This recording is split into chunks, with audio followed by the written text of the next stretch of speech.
Hi guys, what's new from the daily nationwide COVID-19 cases? Right. So the current wave does not seem to be trending downward anytime soon. At best, it's still like leveling out. As per yesterday, the nationwide daily new cases are still floating around the high 50,000s, with the 7-day average around 54,000 new cases. So this brings the total number of active cases up to just a little above 5 million.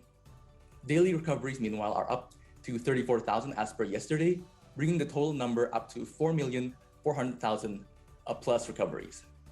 Now, sadly, deaths seem to be trending upwards ever so slightly, with 158 deaths yesterday.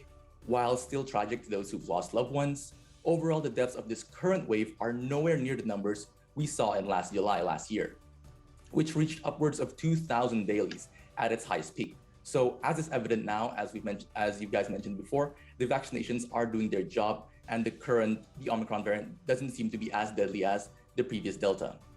So let's bring it over to how the COVID spread is looking per region. West Java continues to be the biggest contributor of cases with 12,601 dailies, followed by Jakarta with 9,453. So to put that in perspective, when we put that together, Jakarta and West Java are contributing more than 50% of all new daily cases in the country. But on the bright side, tourism hotspot Bali has seen a noticeable decline. Daily cases peaked 2 weeks ago at around 2,556. Now we're seeing three-digit numbers, with yesterday's numbers at 939, and today we're on track to be even lower than that. So that's good news for the Bali regional government, who are undoubtedly anxious to get international tourism back on track. As for public activity restriction policies, or the PPKM, Jakarta has extended its level 3 PPKM restrictions, with the latest update being the implementation of a mandatory 50% cap on office capacity. Businesses also are only allowed to operate up until 9 p.m. But aside from that, some restrictions have been loosened in efforts to assist people whose livelihoods are obviously severely impacted by the restrictions, such as, for example, local street food vendors and local acts who require to be in public places to do their activities, obviously.